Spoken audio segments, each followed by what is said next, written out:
Good evening, believers. How are you doing today? This is Love Coach Dasha coming to you today for the Healing Hour Live. Now, if you don't know what it is that I do, I am a love coach specifically for women who want to heal and reconcile after infidelity. You have been cheated on, but this is still your person. You still love them. You still want the relationship. You want to feel close again, even though you're devastated. I want to teach you everything that I learned personally through my own infidelity battle about getting to the other side of the fear and the pain and the trauma, getting to the place where you feel like I did make the right decision. This is still my person. This is still my future. I was right. All right. I'm big on being right. So this whole 18 years since the last infidelity has proven to me that I was correct. I was not crazy. I wasn't delusional. I knew that this was my person. So I think if you feel that way, that this is your person, I believe you. I am not going to give you a hard time about it. I'm not going to tell you that, oh, you should leave. I am here to tell you that you can absolutely stay. And I have done it. And I know that it's possible. And you can get to a very, very happy, very settled, very peaceful, very trusting place after this infidelity. There is an after, and I want to help you get there. Okay? So, speaking of that, if you are struggling and you need someone to talk to, I want you to get on the After Infidelity Clarity call with me. You are going to get on this call with me, and we're going to talk about the things, but I'm going to help you see the things in a different way. I'm going to help you feel differently about the things that you've been dealing with, the things that you've been thinking, the things that you've been going through, the things that you have been doing. I am going to help you to see them in a little different way. And when you get off the phone with me, you're going to feel hopeful. You're going to feel like, oh, it wasn't impossible. Actually, we can be together. We can work this out. Just an hour call with me. It's actually only about 45 minutes. Just that bit of a call with me, when you share with me what is going on inside of your head and inside your heart, what is happening with you in this trauma, I will help you to work that out. I will help you to find the healing path to get back to your honey, get back to your happily ever after. Okay? So put call in the comments if you would like me to send you the link to get yourself hooked up with a clarity call with me. Okay? Now, we talk about this first half, we talk about things that we talk about every week. I remind you of these things because dealing with this infidelity is a trauma. And if you start doing things to help the trauma, you'll start healing. It doesn't matter what he does. I promise you that if you do these things, if you start off doing these things with me, you are going to start to feel like you're better in control of yourself, that the fear and the pain and the panic are not going to take you over on a regular basis. It is simple things that are going to start to reverse the effects of the trauma on your brain. Okay? So, first thing, every time we talk, this is what we're going to talk about. Do your deep breathing. Have you been doing your deep breathing? If you have not, I need you to jump on that. I need you to take it seriously. Put it in your phone 5 times a day. I want you to be consistent with it. It's the consistency that matters. When you have been traumatized this way, your body will naturally kind of go into fight or flight sometimes. It will say, this was a very dangerous thing that happened to me. I am so afraid something dangerous is going to happen again. Let me be on guard. Let me get ready to fight or to run if I need to. Your body's just going to do that to you because such a huge trauma, this betrayal has happened to your body. So instead of doing the breathing of fight or flight, we're going to do calm, slow, deep breathing that is going to teach your body that actually I'm not in any danger. I don't need to fight. I don't need to run. Everything's okay. If we're doing that breathing on a regular basis, we are constantly telling our body exactly what we need it to do So it is not just falling into the reaction of that fight or flight response due to the trauma.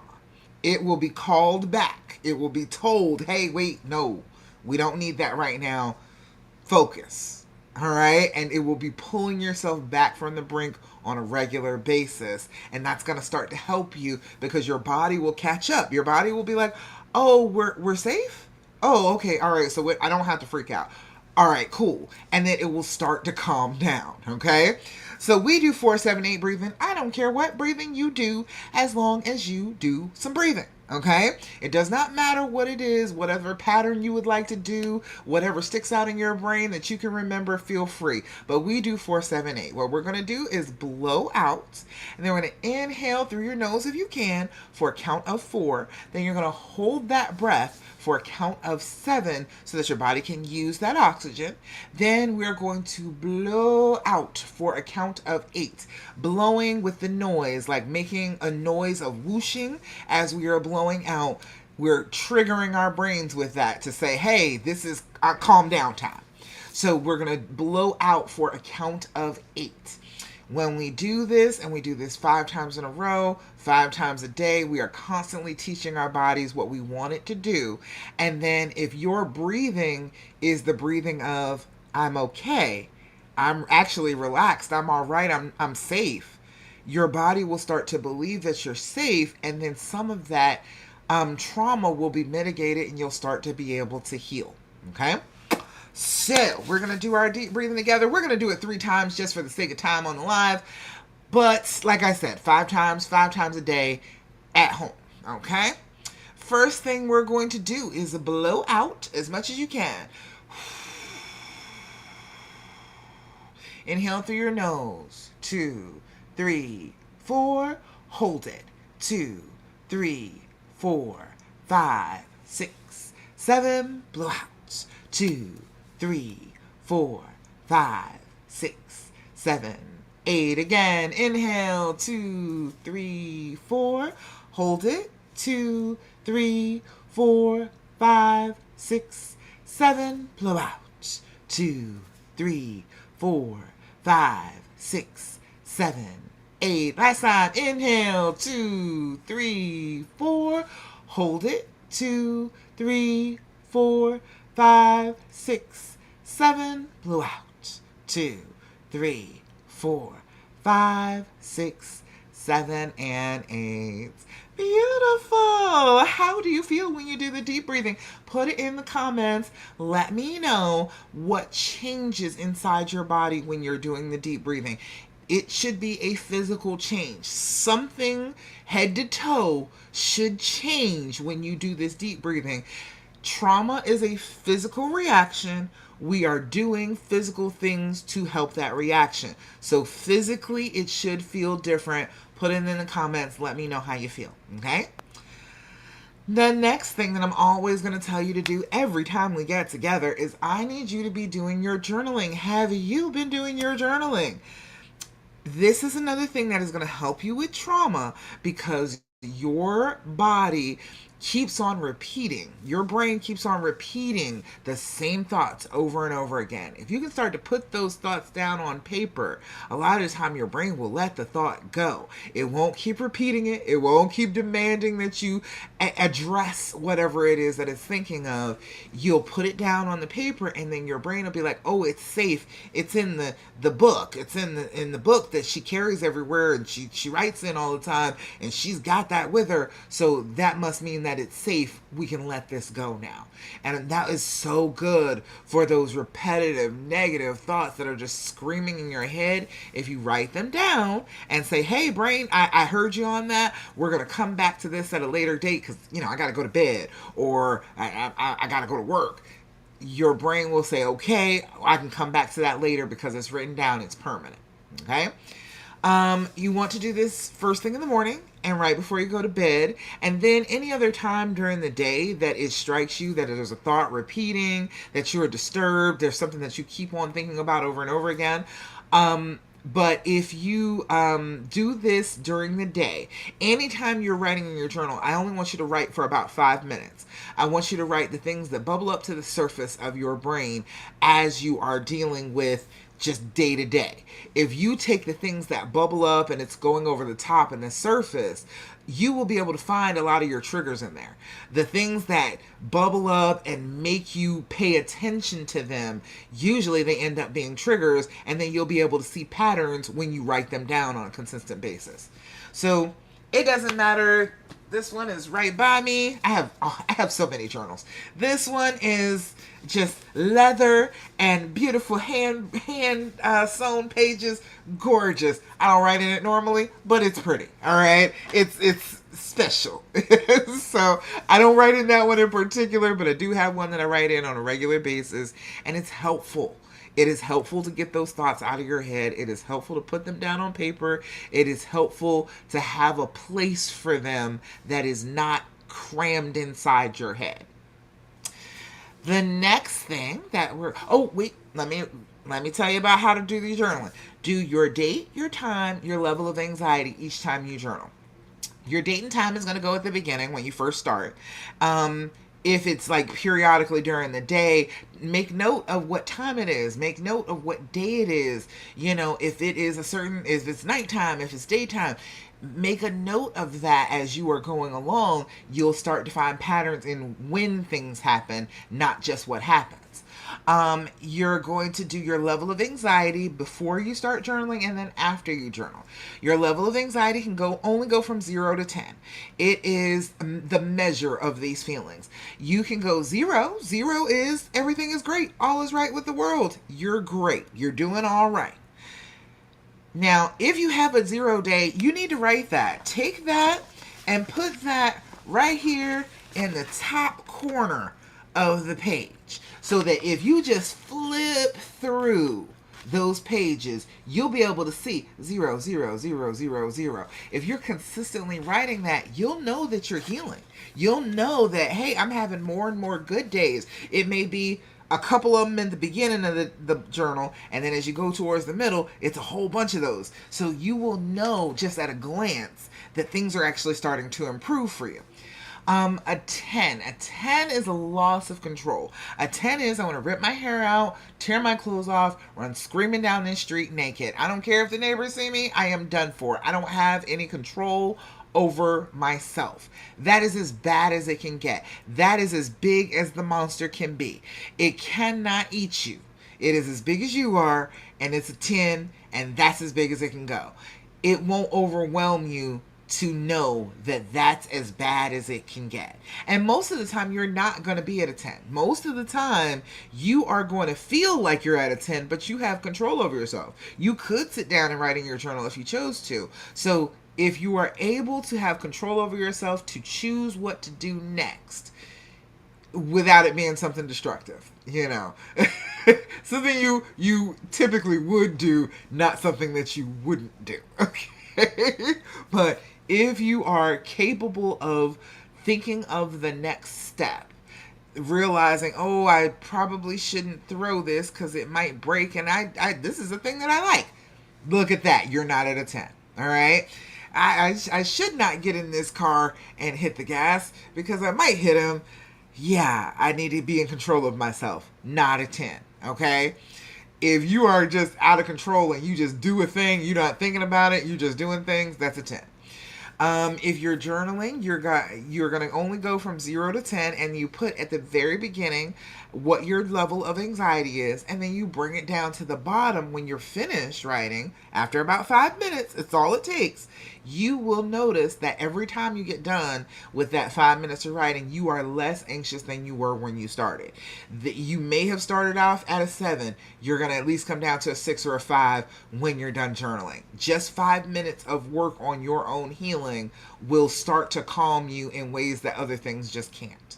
So you have control over that. Again, this is a bodily response. If we start doing things to try and change that bodily response, we're going to feel better. We're going to be more in control of ourselves, and we are not going to feel like this trauma has defeated us. Okay?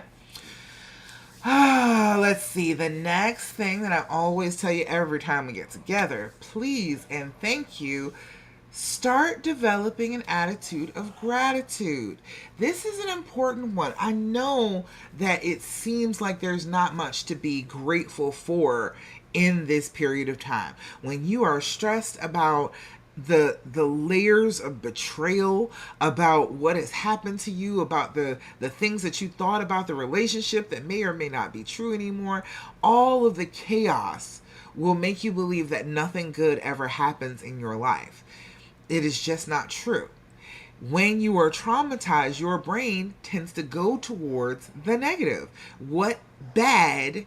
Using your gratitude is a great way to stop it intentionally, purposefully, stopping that cycle of negative thoughts from taking over your entire brain. I don't care. I am super grateful for this top. I love this color right now. I'm loving it. All right.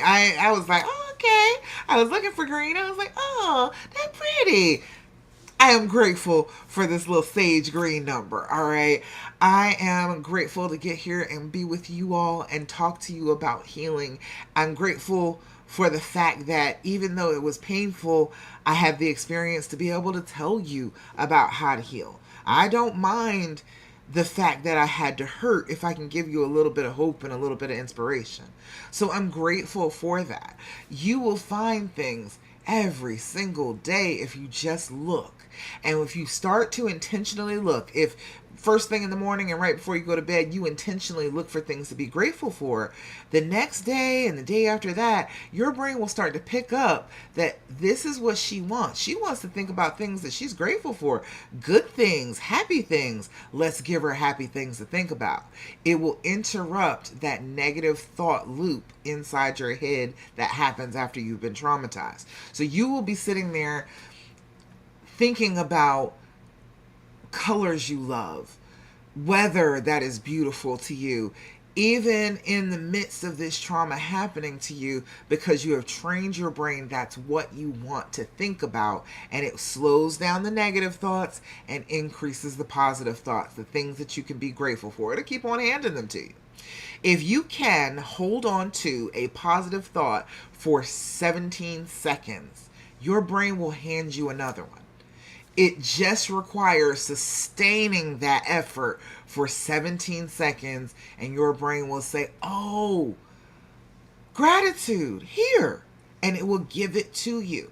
So hold tight, hold fast, be working on your gratitude every day. And right now, if you're with me or you're seeing this on the replay, put it in the comments. What are you grateful for? I will share it. As soon as I see them, I will share what you are most grateful for with the rest of the group, because it is important to share that. You see how easy it is to share pain, right? That's a super easy thing to do. But it's a little bit harder when you're sharing joy, when you're sharing gratitude. People don't think of it the same way. So I want you to share this amongst yourselves, and then I'm going to double back and share it again so that everybody can get, oh yeah, that's a thing I could be grateful for. If you got something to be grateful for, chances are somebody else will be grateful for it too. So if you share those things, they multiply. And as they multiply, it defends you against those negative thoughts that are happening. Throw that in the comments. Don't see anybody over here on Love Coach Dasha. And I am on Love After Cheating in Facebook. And I am on YouTube. I'm Love Coach Dasha everywhere except for my Love After Cheating group. I'm Love Coach Dasha in there, but my group is called Love After Cheating on Facebook. All right. Don't see anything. Okay. So, last thing before we move on to today's lesson is that I need you, with all my heart, I need you to do this. I need you to stop asking him all those damn questions. With all my heart, I promise you that none of these questions will have your healing. You think that if you go ahead and ask all the questions, if you ask every question that your brain desires to ask, and you actually get an answer for them that could actually satisfy you, which is another very difficult thing to do, you think that you would be healed then. You think that you could come to a place where you could be at peace and not ask any more questions. I am here to tell you that that response to ask another question is a trauma response. If you fall into it, it will carry you away. It does not matter how many questions you ask. It does not matter how many answers you get. If you keep on asking the questions, your brain will surely think of another question to ask because your brain is considering this person a threat. And if you are considering them a threat, you're not going to want to leave this threat to be on its own devices. You're going to want to find out everything you can about this threat, right? You're going to want to know all the details. What is it doing? What is it thinking? What was happening when it hurt me? You're going to want to know all of those details, and it will never end. Your brain can think of a million questions, and it's probably telling you that, oh, I can heal if I ask all the questions. I can trust him again if I ask all the questions, but it is not for that. It is a threat evaluation. It is not to forgive. It is not to make you feel better. It is to continuously be feeding you threat information. So you can ask all day, but it's not going to stop any of the bad feelings. It's not going to let you trust, because trust is a belief. Trust is not checking. It's not verifying. It is not knowing for sure. It's not having the whole story. Trust is belief. So checking, asking the questions is not going to give you trust. It is not going to make you feel better. It is just going to make you more and more sick to your stomach, make you feel more and more stressed. So instead of that, instead of continuing to ask him questions about the affair, about the other woman, about what he was thinking, about what they did, just things to give you more and more ammunition to use against him, I understand that this is a trauma response and your body wants to ask questions. So these are better. This is the and THEAND from the good people at the Skin Deep. And these are this is the Healing Edition deck, and this is 199 good questions. Questions that will actually foster some connection, that will help you with some healing, not just make you distracted, not make you feel like, oh, this is something I got to use against him later. Okay? It will give you the opportunity to talk to one another, to converse, to share ideas, to think about the process of healing instead of constantly thinking about the past and the cheating and all the details and all the pain. Okay? So I will give you a couple of these. You can get these from Amazon. They only cost like $30. It's 199 questions though, so that's a pretty good deal. You only need about 3 of these a piece. Do not go hog wild trying to deal out an entire deck of these. You'll be talking for hours and hours and hours. 3 will give you maybe about a good 45-minute conversation, so you don't need any more than that. Start off slow, okay? All right. This one says, what's one piece of advice you think I really want to give you? Ooh, wouldn't you like to know that? What's one piece of advice you think I really want to give you? Isn't that a good question? If you thought about it the other way, what's one piece of advice you think that he really wants you to give him? Wouldn't that be a better question than the thoughts that are going through your head, through the negativity, the pain, the sorrow, the questions that will just lead you to hurt more? Wouldn't you want to know this more? What's one piece of advice you think I really want to give you? And then reverse it around. This one says, what do you think life is teaching me right now? And what do you recommend I do about it? Fantastic question. That's a discussion right there. That is some connection. That is, we can sit here and chit chat about that for a little while. What do you think life is teaching me right now? And what do you recommend that I do about it? He might have thoughts. He might have thoughts. That would be a beautiful conversation to have, not painful to have. Fostering connection. Last one. How do you think I find peace? Ooh, that's a fantastic one right there. How do you think I find peace? He might have some secrets that you don't even know. He might be like, oh, yeah, you find peace when you do X, Y, and Z. You'll be like, oh, damn, I do, don't I? It might give you ideas. So it is awesome to use these cards as a way of actually connecting and scratching the itch to ask questions without them being destructive questions. All right. Fantastic. So those practices, those are things that you're going to be doing on a consistent basis. If you do these things every single solitary day, you're going to start healing. You will be healing. You'll be actively working on the path of healing, doing things that will heal the trauma effects in your body and your brain. Now, let me open up. There we go. All right. If you got any questions, comments, thoughts, complaints, let me know. Put them in the comments. I'd love to hear from you. I want to answer all of your questions as we are chit-chatting tonight. Okay? All right. So, speaking of finding peace, we're talking a little bit tonight about how do you know if you're actually healing? For a while, when you first start off, it feels like even though you're making progress, it's not happening fast enough. It is not as effective as you would like it to be. You feel like you start over from the very beginning some days. I want you to be able to have clear signs that you are actually healing. You are doing the work and you are traveling the healing path. I want you to be able to know that at a glance, because your brain will tell you that you're not healing. You're never going to heal. It will sit there and tell you that and have you stressed out and not moving forward on your path because you think, well, I'm just going back to the beginning anyway, so there's no use in trying to heal anymore because I'm not going to reach it. You can absolutely reach it. You can reach healing. There is an after infidelity. So you can get to the point where you have healed up. Whether you stay or whether you go, you still have the work of healing to do.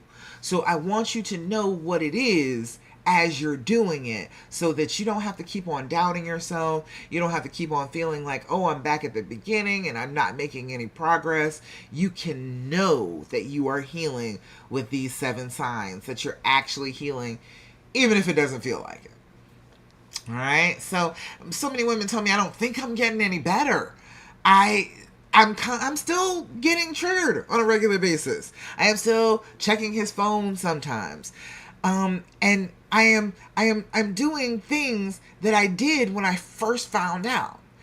And the more they explain it to me, the more I'm like, well, yeah, but when was the last time you did that? You've got a lot of space in between the last time you did that and this time you did that. That space in between, that's healing. That is progress. That is, I am not doing exactly the same things that I was doing over and over and over again. I am learning. I am changing. I am doing things a new way. I am lengthening the time between meltdowns. That is a beautiful thing. You are not doing anything wrong. I want to help you recognize the little things that you'll be doing that are healing that you don't necessarily know are healing. So first of all, we talked about the spirals the other day. Those spirals start to get shorter. Okay? Not only do they get shorter, there's more space in between them, but the trigger itself, the meltdown itself, starts to get shorter and shorter. The time where you're feeling out of control of yourself, the time where you're overwhelmed and the trauma is just screaming inside your head and you want to scream at him, those spirals get shorter. You still get triggered. You still cry. You still overthink sometimes. But instead of losing 3 or 4 days to it, you lose 3 hours. You can get in bed with him tonight and touch feet because you're healed enough that you're not spiraling out so much that you want to kick him instead of touching feet. All right? That is healing. That is what that is. Making that progress. to the point where it is compressing the amount of time that you are spending in a meltdown, that's progress. You're healing. Healing isn't the absence of those triggers, it's your ability to recover from them when they happen. And if you can shrink that time, then that's increasing your time, increasing your ability to recover from them. If you are shortening it every single time it happens, you are actively learning how not to be triggered as long as you were when you first started feeling triggered. The second sign is that you start to notice your body sooner. Remember, this is a betrayal and it's a trauma. And so trauma affects our bodies a physical way. So you catch yourself sooner. My jaw is really, really tight. I am clenching my teeth. I am grinding the back of them together. My chest is feeling kind of weird. I'm holding my breath. My ribs don't feel right. My stomach, something dropped in here. Something feels weird in my stomach. Now you're paying attention to what your nervous system is doing when you're triggered. If you can start to notice something about your body that tells you that you're triggered, and you notice it more and more frequently, you're like, hey, I know that's that feeling. I remember that feeling from the last time I lost my shit. Now, okay, I remember what that feeling feels like. Let me try and get control over that feeling. Let me notice that feeling. Let me journal about that feeling. Let me get curious about that feeling.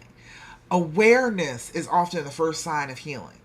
If you can be aware that it is happening to you, you can do something about it then. If your body is starting to feel uncomfortable and you can do something about that discomfort, you may interrupt yourself being triggered, and you may interrupt the spiral completely before it gets started.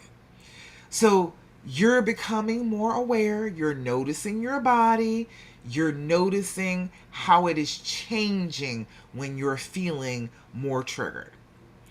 Sign number 3 is you start asking different questions. We talked about those questions. Now you're starting to ask questions that are a little bit more nuanced, a little bit more in depth. You're not asking so much, well, what is he doing? Where is he? What is he thinking? Is he thinking about me? You start to think, well, what do I need right now?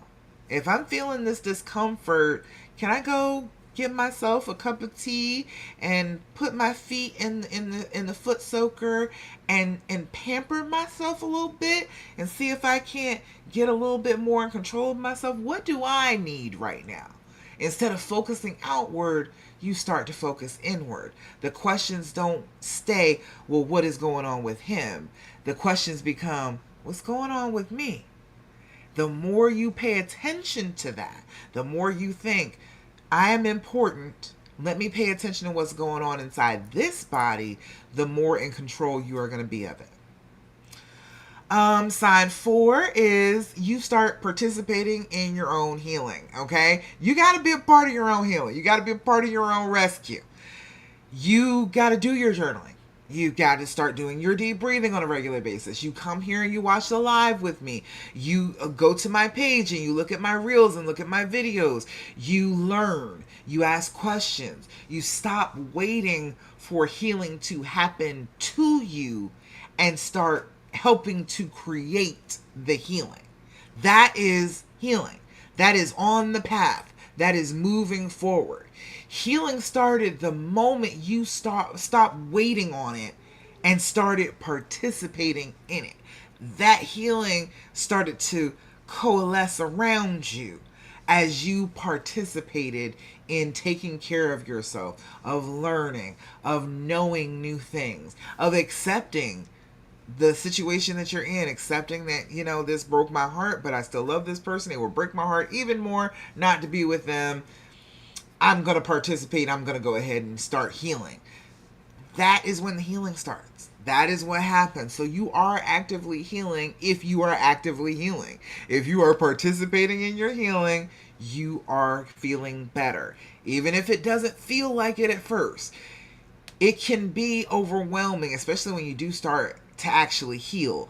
Your brain will tell you, no, this isn't real. This isn't happening. But if you can have it happen consistently over and over and over again, your brain can't keep lying to you and telling you that's not real, because it is happening. It is happening, and it's happening over and over again. So if you start to notice these signs, you can start to count them, and you can start to realize, oh, this isn't an accident.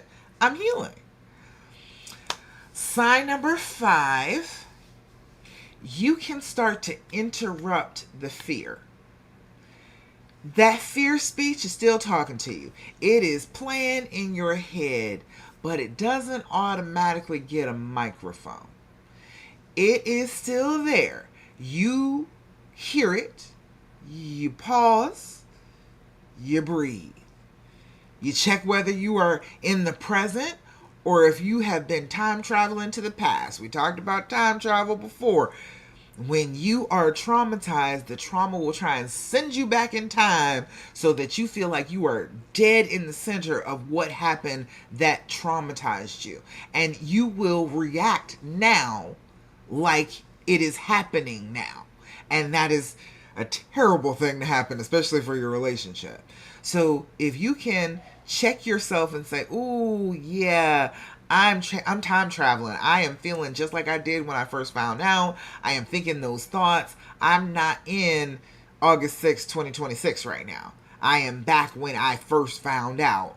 I am not anchored in reality right now. You can interrupt the fear by checking that, just to check and see, where am I at right now? What's my breathing doing? What's my body doing? You pause for a moment and start to interrupt that fear screaming in your head all the time. Sign number 6, the hope starts to last longer than the fear. The fear will still visit you, but the hope has started unpacking. It lives here now. It has opened up its suitcase. It is putting things away. It is making itself comfortable with you. The fear will visit from time to time. It will try and displace the hope. But the hope is strong. Hope is incredibly strong. And once you have let it start to settle into you, it is very hard to dislodge it again with fear. Once you have let it start to breathe a little bit, let it start to take up a little space, that hope doesn't want to get kicked out. Not by fear. And a lot of the time it will cling. It will try so hard to help you to keep on feeling hopeful rather than fearful. So you'll sense days that you are able to smile more. You're able to laugh more. You're able to sit down and have conversations with him, and it's not all about the pain and the suffering. You are having better moments, even if not all the moments are wonderful. Okay? Then there's sign number 7, which is a really good one. You can start to imagine the future again. You're not just thinking about surviving. You're thinking about living. You're thinking about doing things together again. You're thinking about laughing. You're thinking about trusting, opening yourself up. You're thinking about traveling and making new memories. You're feeling more like yourself. And you may feel not quite like yourself because you may be opening up to an even more expansive version of yourself. This trauma, on the other side of trauma, you will have grown. You will be different than you were before the trauma hit. And that's okay. You may feel like you're yourself, but you feel like there's more to you. As you are going about, you are thinking more about your future, you will feel like there's more to you than there was before this. That's healing. That is healing. Okay? I want you to know these things. Because I think some of you have come here thinking that I was going to tell you that one day you will never be triggered again. Maybe, or maybe not. Okay? That's not a guarantee. Triggers happen. They affect your brain. They are automatic. sometimes you don't even realize that you have a trigger until all of a sudden you encounter the right situation and circumstance to make you feel like, oh, hey, that's a trigger. Sometimes you don't even know that that's what it is until it happens to you. But I know for certain that the trigger stops being in charge of you. You That trigger is an autopilot sensation. You were flying the plane and then something dangerous happened. The autopilot took over and said, "Oh, I got this. Get yourself together." So then you get yourself together and you start piloting again. You take back the controls from the autopilot, from those triggers.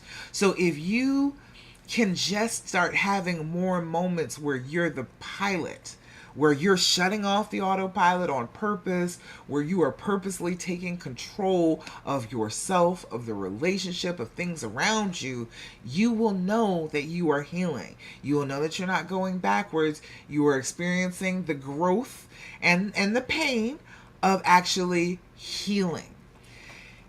Healing, people think that healing feels great. Healing has a funny itch to it. If you've ever cut yourself, okay? I was a nurse for 25 years. And one thing that I always had a hard time doing was getting people to keep their fingers out of a wound. As it is healing, I am doing my part. I am doing the dressing changes. I am getting this thing to knit back together. But there is an itch to that, all right? You're going to want to start scratching it sometimes. I am saying, instead of scratching it, pat around it gently and let it continue to heal. Don't start picking at all of your progress. Every time you realize that you're making some progress, you are not as fearful, you are having less triggers, you are having less bad days, the spirals that you're having are becoming shorter.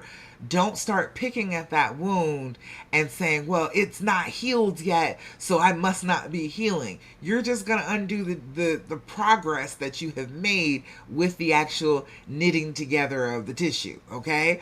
You got to keep your dirty fingers out of the wound. So if you are experiencing any of these, give yourself a little bit of break. Understand that your fear is there, but it doesn't get to run anything anymore. It's not in control of this meeting. You're the CEO. You are the one in charge.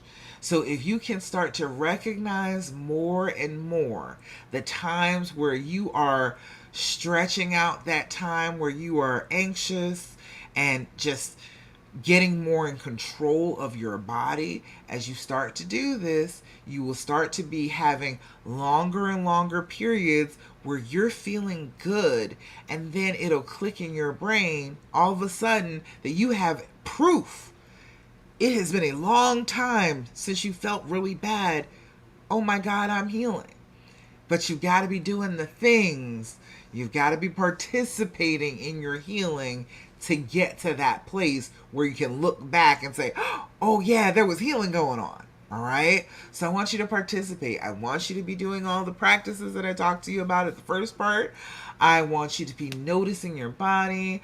I want you to stop waiting on the healing to just happen to you and just start participating in it. And if you don't know what to do to start to participate, to start to make this path in front of you stretch a little bit more in between breakdowns and meltdowns and spirals, I want you to get on a call with me. You need to get on my After Infidelity Clarity call. You will know that you're on the path by the end of our call. You will know exactly what to do next at the end of our call. You will have a very clear path forward. You will know the things that will show you that you are healing and the things that you can just leave by the wayside. It's luggage you don't have to even carry with you. You will know that by the end of a conversation with me. We're going to talk. We're going to laugh a little bit. You're even going to laugh. By the time you finish talking to me, you're going to laugh a little bit. And you are going to feel like you know the next steps. You're going to feel like there is some support for you. You are going to know that it is possible to get past this part to a better part. And I want to teach you all about that. So call. Put call in the comments or DM me call, and I will send you the link to go ahead and get on a call with me. And then I want you to come back and tell everybody about it, girl, because you're going to feel really good. All right? All right. As we're parting, I want you to just consider how things are different. If it's been 6 months for you, if it's been at least 6 months since you found out, are you able to do things now that you weren't able to do then? Is it a little bit different? Can you recognize your body a little bit more clearly now? Can you participate in the healing a little bit more than you could 6 months ago? You will feel like no healing is happening in the moment. But if you look back about half a year and check where you were then versus where you are now, you will discover all sorts of healing that you've been doing without even consciously recognizing it. If you are doing the work of healing each and every day, in 6 months from now, you could feel like an entirely different person. And I want you to feel like that. I don't want you to feel like you have to stay in this painful place any longer than necessary. You found someone who can help you to get that path under your feet and to help you to walk it. I want you to accept the help. I want you to reach out to me and tell me what's going on with you so that I can help put you on the path to healing so much faster. If I had known the things that I know now, it took me 4 years to get all of this stuff together. The dreams formula, everything that I teach you all about healing and reconciling, it took me about 4 years. There was so much wasted time. I could have been feeling so much better so much sooner if I had known. So that's why I do this. I want you to know. I don't want you to have to wait an extra year to have to be able to heal in slow motion. I don't want that for you. I do know the path. I have been walking it for 18 years. I know exactly how to get out of the woods. I know how to get out of this dark place, and I want to show you. Okay?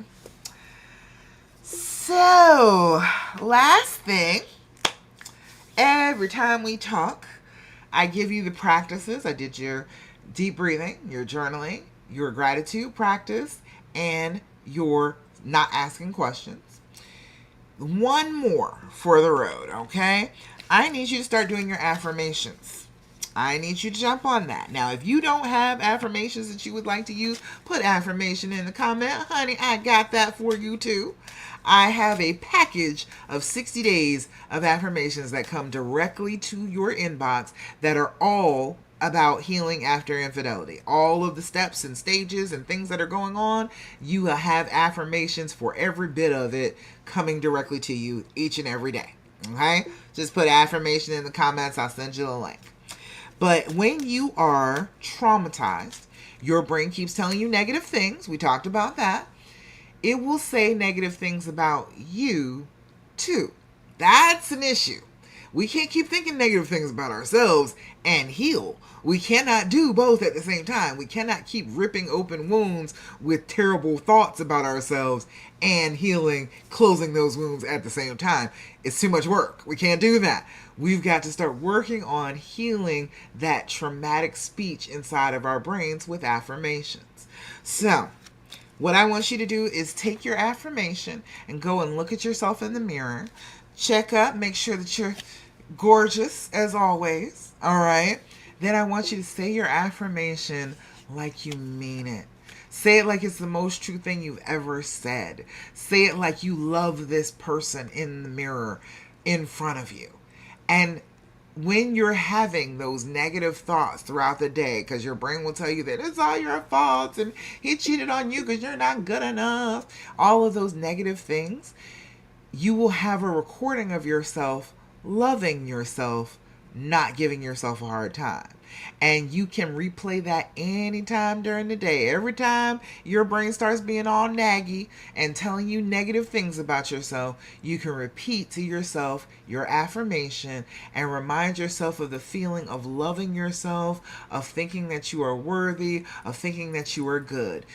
Do that consistently, you can beat back those negative thoughts that are talking about you. Okay? So these affirmation cards, these came from Five Below, but you can get them from anywhere. Okay. Today's affirmation says, "Today I am resourceful. Today I will turn anything into an opportunity." Oh, if you can just get on that, that is a beautiful thing to have happen. All of the things that are changing as you are healing, they are all opportunities. If you take full advantage of them, you will get healed super fast. Today I am resourceful. Today I will turn anything into an opportunity. I like that one. That's a good one. All righty. So I think that's about it. Yep, that's all the teaching. That's all the practices, all the things that I teach you every week. I feel so good being able to talk to you about this, I tell you. Now, remember, I want you to do your deep breathing, your journaling, your gratitude practice. Stop asking them all those questions and do your affirmations. But more than anything, I want you to not do what the fear and the pain are telling you to do. When you do that, you are always on the hurting path. It will not lead you to healing. Fear and pain go hand in hand with the trauma. And if you listen to what they are saying, you are doing what the trauma wants you to do, and that is not healing. So if you can do the exact opposite, if your brain says, check his phone, you do not check his phone. If it says, start a fight, you do not start a fight. You choose not to do what the screaming in your heart and in your mind are telling you to do, and you will be on the healing path each and every time you choose that. I promise you, you will not get lost if you do the opposite of what the fear and the pain tell you to do. Okay? So that's about it. I'm so glad you joined me for the Healing Hour Live. I will be back again next Thursday, 9 p.m. Eastern Standard Time. But until then, I love you. And I am so, so proud of you. If no one has told you this week, if somebody has been giving you a hard time about staying, I want to commend you for your fortitude. You are a strong woman. You are diamond strong. You have been forged in the fire and the pressure, okay? You have decided, even in spite of the pain and the trauma you have experienced, you are still choosing love. That is badass. I cannot say it any clearer than that, and I am proud of you for it. And I love you so much for choosing that when everything in your traumatized body would tell you that that's an awful idea and you should be afraid. You still chose love, forgiveness, compassion, openness. You are still choosing those things, and the world needs more people like you. So I want to help you. If you are one of those women and you are choosing love and compassion and forgiveness, you need to work with me. Put call in the comments to get on a clarity call with me so you can have a clear path forward to healing and reconciling after this infidelity. So, until next week, Thursday, 9 p.m. Eastern Standard Time, I am so glad I got to talk to you, and I will talk to you again then. Bye, y'all.